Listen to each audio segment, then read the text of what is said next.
What's going on, guys? We are Tottenham TV here, and we are going to do a combined 11 ahead of the game at Goodison Park on Friday night against Everton. I'm back here with Thomas from the Toffee Blues. How are you doing, Thomas?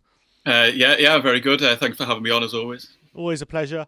All right, so we're going to do a combined 11. This should be a bit interesting, seeing as how both seasons have gone. What kind of formation do Everton usually play? 4-2-3-1. Is that fair? I think Ancelotti just likes to change every week, so we have been known to play in a back five. We have been known to, deploy a back four at times. But I mean, in terms of simplicity, it's probably easier if you just go for a Tottenham lineup, because I think Ancelotti's probably stuck every system out, possible this season. So, I think it's quite tricky to really nail it down to one. Well, recently we've been playing like 4-4-2, and I think, well, mostly time we'll go 4-2-3-1. We can change to a 4-4-2 later on if we need be. In goal, obviously, we got Hugo Lloris, who's had a very up and down season. You've obviously got Jordan Pickford. Would you say he's your number one? Or Olsen, obviously, been playing recently. What do you think of Olsen? It's very, it's a very sensible choice as a backup goalkeeper. He doesn't really set the world alight, but he's been very solid when he's had to come in. But I mean, Pickford's just been injured for quite a while now. He's definitely still the number one, and it seems like Pickford versus Lloris is kind of the battle of who's more inconsistent, who's more consistent really to get into the side. But I mean, Olsen's a very solid deputy goalkeeper. He's obviously not the number one, and we've had him on loan, and he might be coming in permanently. But yeah, with John Pickford's injury, I mean, I'm not complaining having Olsen coming in. But do you think who'd you rate, Pickford or Lloris? Would you rate Pickford ahead of Lloris?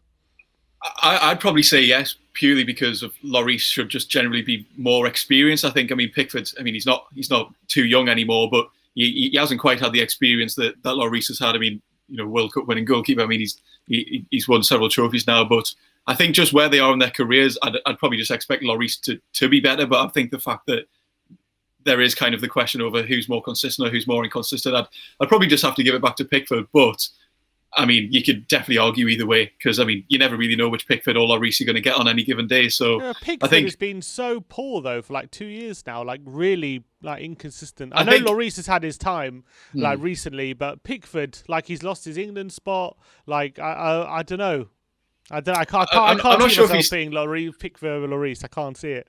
I'm not sure if he's really lost his England spot. I mean, he has been injured for like the past month or so or whatever. And I mean, it's definitely he's only caused the questions about Pope taking his spot. It's completely down to himself. But Pickford's had some very good runs of form this season that probably the media haven't picked up on, which would be difficult to see from an outside fan's perspective. Because I mean, it's not interesting if you're reporting that England's number one is playing well. Who really cares about reading a story like that? But I'd personally have to go with Pickford. But I mean, I can, as I mentioned, I can see the benefits for either.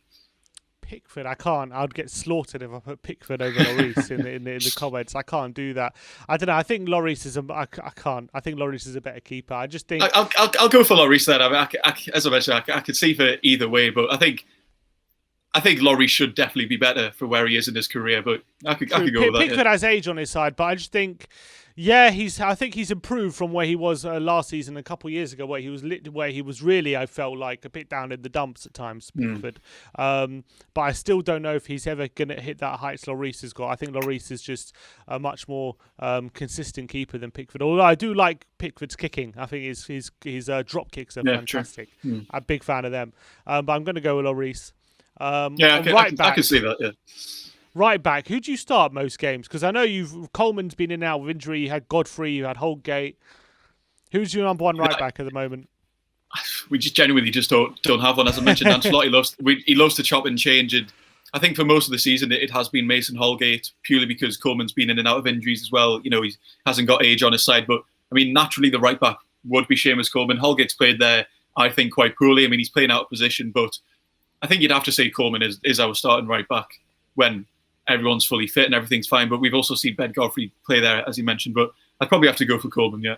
Yeah, we have Aurier, who did have a pretty good start to the season and was fair and had improved his performance. But recently, especially games against Zagreb and a couple of days ago against United, he was so bad.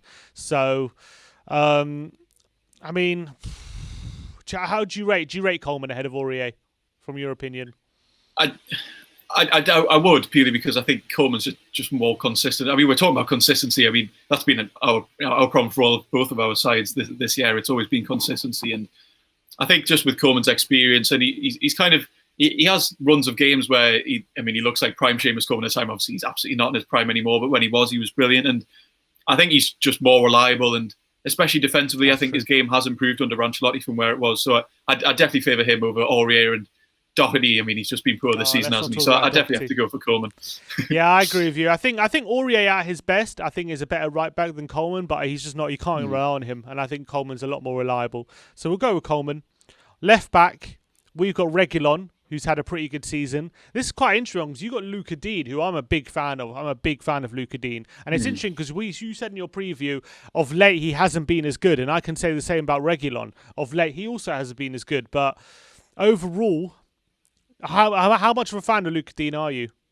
I think on his day he's one of the best in the Premier League quite easily. I mean, everyone loves to talk about Andy Robertson. Of course, the comparisons are going to be across Merseyside, and I think Lucas Digne, I think he's massively underrated in general by the media, because obviously he isn't a Liverpool player at the end of the day. He's not winning the title, but I generally think I think he's easily top 2 left backs in the league, and I definitely say he's better than Reguilon. I mean, Reguilon got a lot of potential. He's obviously fairly new to the Premier League, but I definitely couldn't put him in over Lucas Digne. I think Lucas Digne's been probably our best performer over the past few seasons, just generally, and just because I'm saying he's not been at his best recently is because the bar is so high for him, but his set piece delivery is brilliant, getting up and down the line. I'd have to go for him. I'm so amazed you got where'd you sign from PSG, right? I'm amazed they let him go. I'm amazed. We signed him from Barcelona. Yeah. Was it Barcelona? I thought was it not PSG? Yeah. Was it Barcelona? Okay. Well, that's the thing. He's played for like every kind of top club in Europe before he wound up at Everton, which was an interesting one. But he didn't make it into the World Cup squad, which was a massive disappointment for him because he wasn't playing regularly at Barcelona, and then he ended up coming to Everton, and I mean the rest is history. He's been absolutely brilliant. Yeah, I'm a big fan of Luca Deane. I do think right now he is a better left back than Reguilon. I do think Reguilon has a lot of potential, and I think he had a really good start to the season. I think he can develop into one of the top left backs in the league. I think he's already near up there, but at the moment, Luca Deane, I think he's phenomenal. I think going forward, his left foot, his crossing ability, he can take free kicks as well. I think defensively, he's also quite strong. He doesn't get caught out that much. I'm just a big fan of Luca Deane, so I agree. I'll put Luca Deane in there. I think Luca Deane's better. Centre backs. Who's your starting 2 centre backs, or who would you put forward as your best 2? Tricky. I think it's purely just dependent on the type of team that we're playing. Ben Godfrey has to be in there for me because, I mean, in terms of our starting centre backs anyway, he's been absolutely brilliant this season. I mean, an absolute revelation. I'm not sure when he came in anyone really expected him to be walking straight into the side, but I mean, he's one of the quickest players I've ever seen play for Everton. He's absolutely ridiculous. His recovery pace is brilliant. His tackling, he's got some of the best tackling stats in the league, and he'd always be one of my starting centre halves. And then it's between Michael Keane and Yerry Mina for the other spots on our side. And Michael Keane, he's had a very good season, a bit inconsistent the past couple of weeks. I think it's absolutely shocking that he didn't make it into the England squad, especially over Eric Dyer, who he hadn't even played in a month or something, had he, before he actually made it into the squad. Shocking it was ridiculous to see him. But then Yerry Mina is also very good, but also has moments in him. But I mean, Ben Godfrey is one of the first names on our team sheet, I'd argue, these days. And then for the other centre half position for us, I'd probably go for Michael Keane, just because I think he's had a very solid season. I think he deserves to go to the Euros as well. Yeah, it's interesting with Godfrey, because Spurs were interested in him in the summer, heavily linked with him as well, and for some reason we decided to not sign him. I think we pretty much went for Rodon instead. So it's interesting to hear how he's developing, and you're saying he's been a revelation, which makes me think we might have missed out on one. Is he got good composure on the ball as well as off the ball? Is he that good passer out the back? Especially considering his age as well, and his versatility was something that made everyone kind of sit up at the start of the season, because I mean, all of a sudden he started playing at left back, which is a position he never played before. Apart from the fact that he was at Middlesbrough Academy when he was younger, on a trial, and they asked him to play at left back, and he left because he said, "I'm just not playing there." But obviously, when Carlo Ancelotti asked you to go there, I think you just do what you're told, and he was brilliant at the start of the season, kind of just filling in the gaps in the team when Digne was injured, and he's played at right back as well. But yeah, I mean, I didn't expect him to be this good. I knew he had a lot of potential, speaking to Norwich fans at the start of the season, but he's been absolutely brilliant. Yeah, I'm absolutely delighted with it, really. Yeah, for us, it's, I guess, our best 2 at the moment. It's hard to, I mean, Dyer and Sanchez have had such bad seasons. I would hesitate to put them in there. I guess it would have to be Alderweireld and Rodon. And out of those 2, I think Godfrey's had a much better season than Rodon, for sure. He's definitely played a lot more and probably looked a bit better, although Rodon's come decent. Could I put Keane or Mina ahead of Toby Alderweireld? Who would you put either of them over Toby? Would you, or if I asked you, you could swap Toby for one of those two, you would? I think that's an interesting question, purely because I don't really know what the situation with Alderweireld at the moment. He seems to be playing on the bench quite a few times, and I think he's an absolutely brilliant defender. When he was partnered alongside Vertonghen a couple of years ago, they were absolutely brilliant. Obviously, Vertonghen then moved on, but Alderweireld was absolutely brilliant. So it's weird to see what's kind of happened this season, because I didn't think he particularly lost it by any means. And we've seen Mourinho, freeze out players that maybe come at the end of their career, but I didn't think Alderweireld had really declined at all. So it's a weird one. I mean, if we're talking about just this season, I'd just have to go for one of ours. But in terms of ability and as a defensive player, you'd have to go for Toby Alderweireld, who I think for a couple of seasons was up there with one of the best in the league. So I don't really know what his situation is this season at all. Yeah, I think a lot of Tottenham fans are confused by what's going on with Toby, because even this season, when he has played, our defences look better and we have looked more solid. But I think a lot of Spurs fans can agree that at 32, he is a bit past his peak. He's not quite as good as he was a couple of years ago when he was starting with Vertonghen week in, week out. I think we can all agree on that. But he's still better than anything else we have, which is definitely true. So the fact that he's been frozen out a bit and he's preferred the likes of Sanchez and Dyer for a lot of the season is perplexing to a lot of Spurs fans. But I still think at his best, and even this season when he has played, I would still just about put him ahead of Michael Keane, I think. Although Michael Keane's had a good season. What is that noise? Okay. All right. So I think we're good. So back four. Wow. So back four of Coleman, Digne, Alderweireld, and Godfrey. So three defenders, Everton defenders. Yeah. That probably says a lot. In midfield, obviously, Højbjerg and Ndombele will usually start there. Who do you have in centre mid? Who's been your main guys this season? Well, it's another one of those that, I mean, it seems like every position, but obviously Abdoulaye Doucouré was kind of our starting midfielder, but then he's injured until the end of the season now. Or he might make it back, but I don't think he will, and I'm not sure they'll rush him back either. Alan also was injured over Christmas for a long time, finally made it back in the squad. I mean, Tom Davies has absolutely come to his own this season. Slightly surprising, and it's good to see, because obviously he's an academy player, and he looked like his career might be plateauing, but if everyone's fit, he's not our starting midfielder by any means. And Andre Gomez is one of my least favourite Everton players. He's absolutely dreadful. I like Andre Gomez. I can't quite fathom how he keeps making it in. He's too slow. And even because, I mean, this is a ridiculous comparison. Andrea Pirlo wasn't quick, but the lad's the best passer that's ever been in football. Andre Gomez is really slow, and he has very little passing ability, surprisingly. And he's completely off the ball, and he's lost it. I mean, I can see why opposition fans might think that he's good, but if you watch Everton week in, week out, he's comfortably one of our most frustrating players. And we've also seen Sigurdsson there at times, but another player is just too inconsistent. Not a player who I'm a big fan of at all. But I mean, if we were speaking of a 4-2-3-1, you'd probably go for Alan and Doucouré were our best two central midfielders. Would you put either of them ahead of Højbjerg and Ndombele? I think it's interesting, because obviously we were battling over Højbjerg. We ended up with Alan.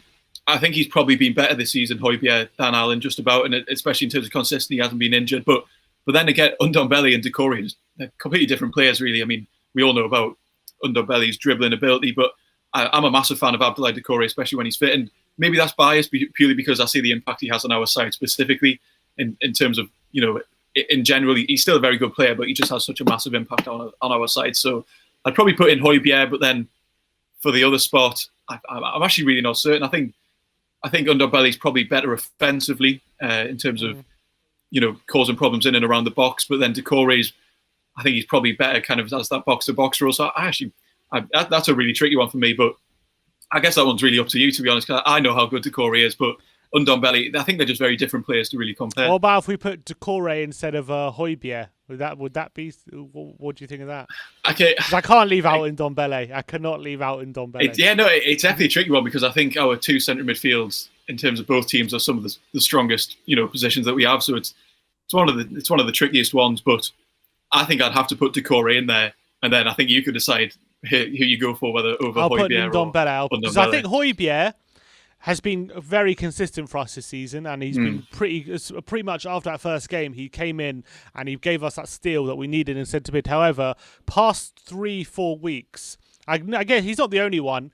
Maybe in past 2 months, he has dropped his level of performance quite significantly, and he's not covering as much ground or making as many tackles as he was. And his passing, whereas at the beginning of the season, his passing was pretty good and incisive and sharp, hasn't quite been at the same level as it has been the past couple of months, and that's been a bit of a worry for Spurs fans in that sense. But I do think he's been one of the best signings for us. I do think he's definitely been a very good addition.